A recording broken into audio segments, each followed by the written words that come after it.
here for the public hearing. Thanks.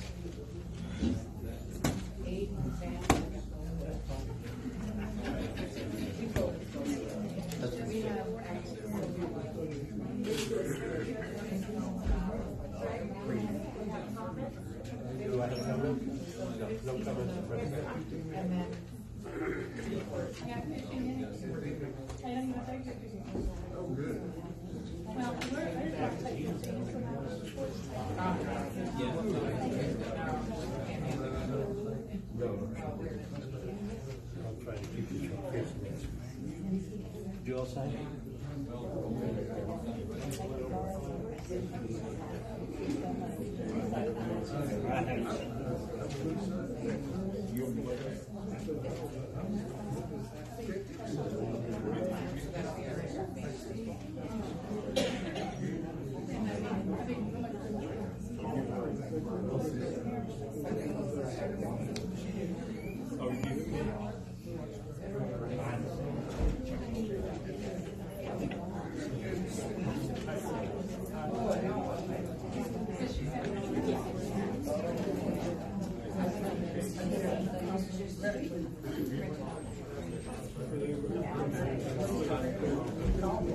Excuse me, it's now 5:45 and we're going to have a public hearing for ordinance number 14-22. And the public hearing is for an ordinance to add a section to 5012 for accessory dwelling units, accessory structures, and the use of zoning ordinance of the town of Monteagle. We've been discussing this for quite some time. So does anyone have any comments, complaints, or criticism they'd like to say? If they do, please come up to the front of the podium.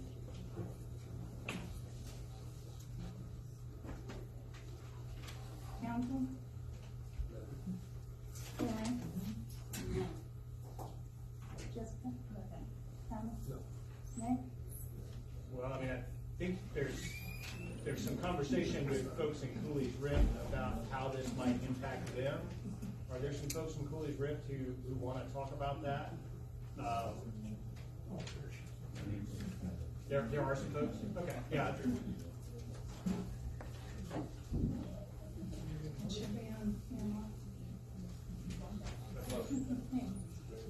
We there? Yeah. Yeah, I'm Mike Henning, and I'm a owner of Cooley's Rift, and Lee Allard is a board member.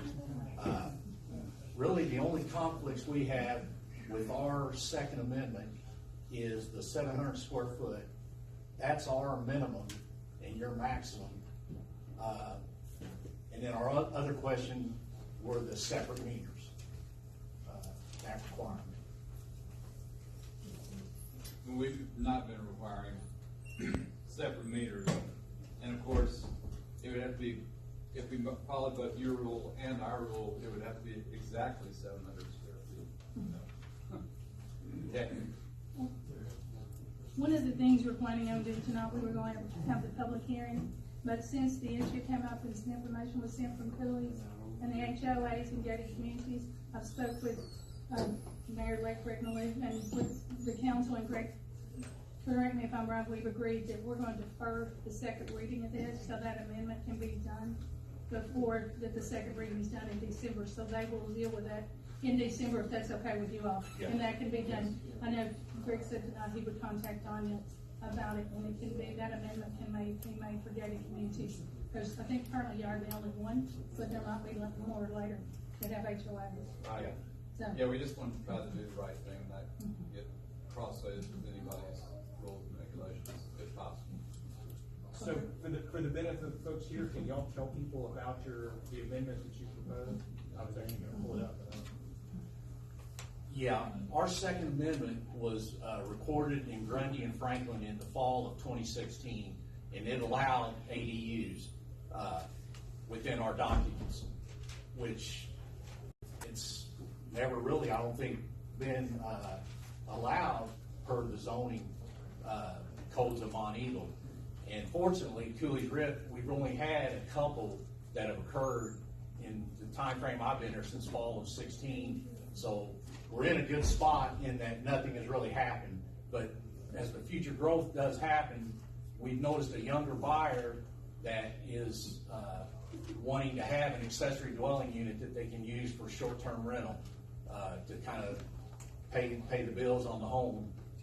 So we see more of it coming down the pipe.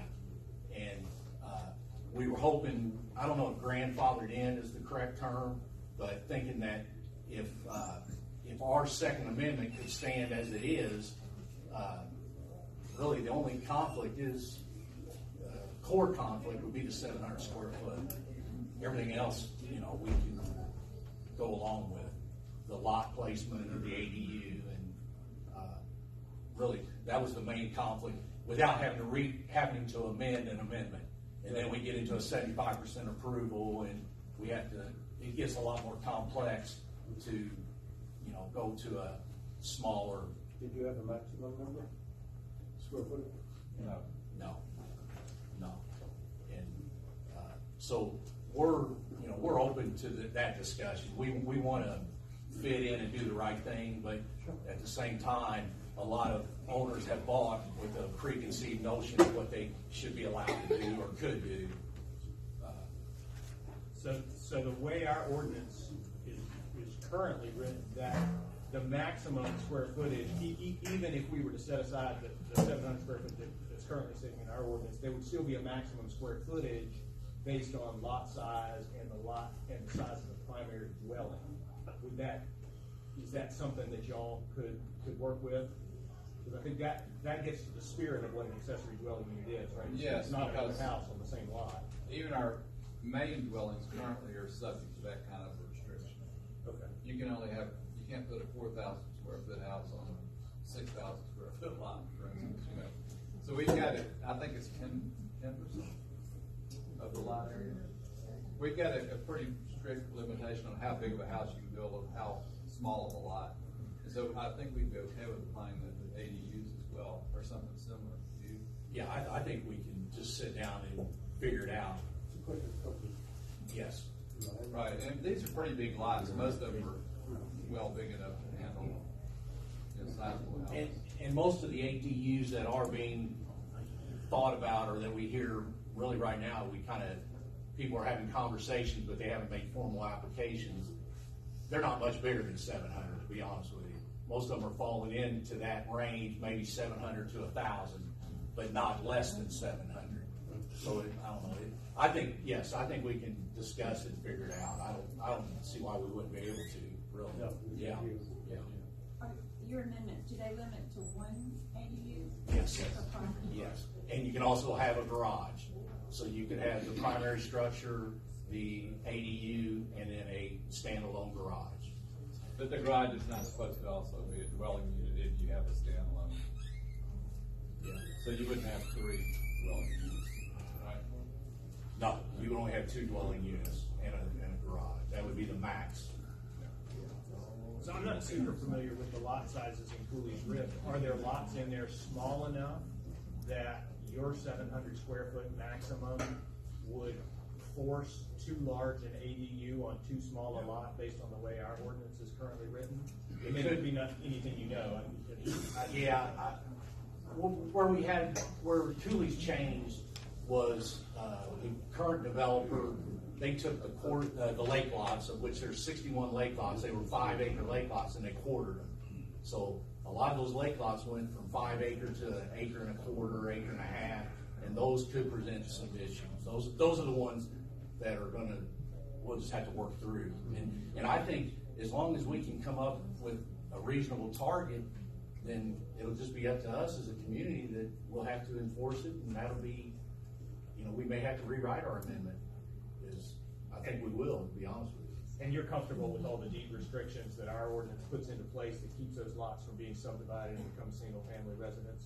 Yes. Because I think that's probably more of a concern. Yes. And the owner-occupied in one lot, one owner-occupied structure per Yes. lot makes sense to y'all? Yes, yeah, like I said, really the only conflicts, and Darren put it in that letter that we gave to Mayor Maryland, was, the core points to us are the 700 square foot and the separate meters.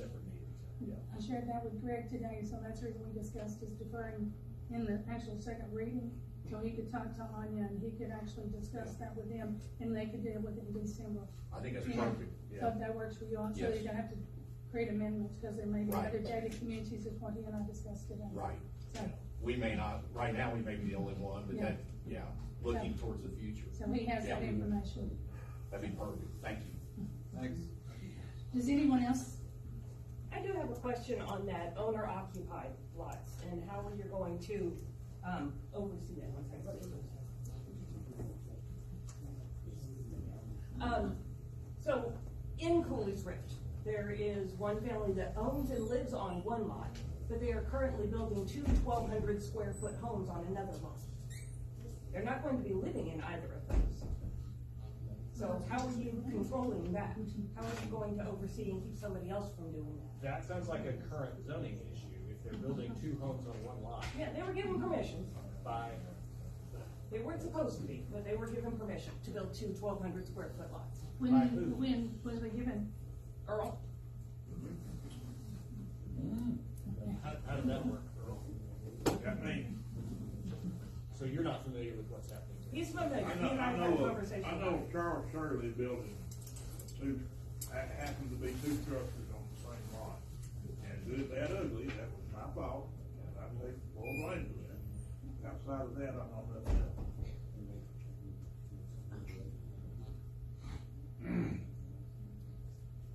He issued a permit for two homes and then turned around and changed it to two separate permits.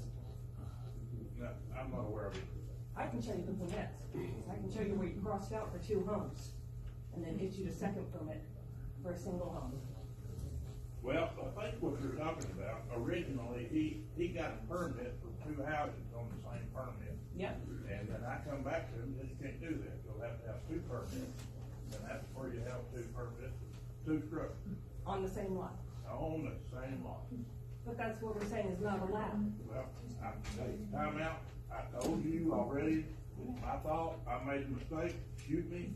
but- Okay, I know, we can't undo that. What I wanna know is how are you going to, in this situation and potentially any other situations, how do you oversee or control if somebody is living on the lot that has an ADU? How do you keep somebody from building two Airbnbs on a single lot and living somewhere else? Jim, something?